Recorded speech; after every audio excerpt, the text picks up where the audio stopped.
Welcome back, everyone. Have you ever wondered what you would look like with a tattoo? But you don't really enjoy being subjected to a few hours of intense pain? Well, with Affinity Photo, you can apply pain-free tattoos anywhere on your body that you want in just minutes. That's worth the purchase price right there. Let me show you how. John here is a boxer. He's a pretty tough guy, but gets a bit woozy when he sees a needle. He wants to get this cool Celtic cross tattoo on his chest. But before he faints in front of the tattoo artist, he wants to see what it would look like on him. Let's show him.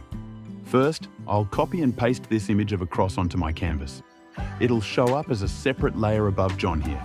This is a PNG file, so the background is transparent. But it's black and white, and I don't want the white parts, so I'll go to my blend modes and change it to multiply. That will make the white parts transparent too, and allow the skin to show through.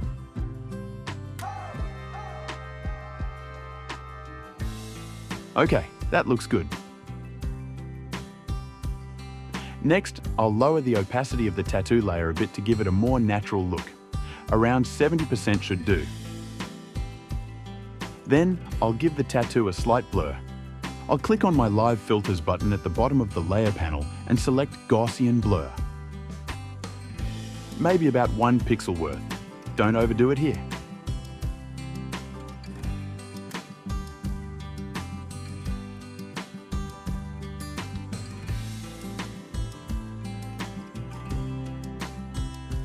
Right. Now, we're going to give the cross a slight perspective change by clicking on the perspective tool on the left toolbar and playing around with the corner nodes until it looks right.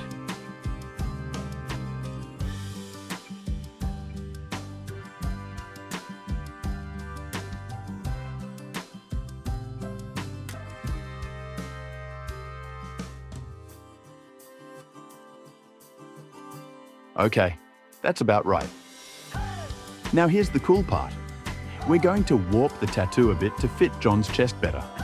To do that, we're going to use the Displace tool, which is a 2-step process. First, we'll duplicate John's layer, then select the Live Filters button again to apply a Gaussian blur to John. About 12 pixels should do. This step gives the Displace tool a little sense of depth to work with. Then, I'll go select the tattoo layer and go back to the Live Filters button and scroll down to Displace. I'll then select Load Map from layers beneath and wiggle this slider around a bit until it looks like the tattoo is warped around the muscles.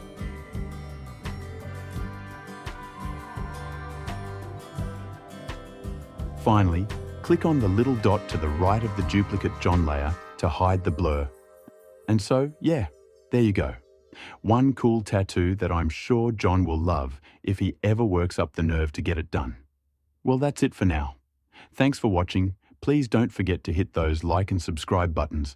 I'm trying very hard to work my way up the YouTube food chain, and every click helps me a lot. Have a great day, everyone.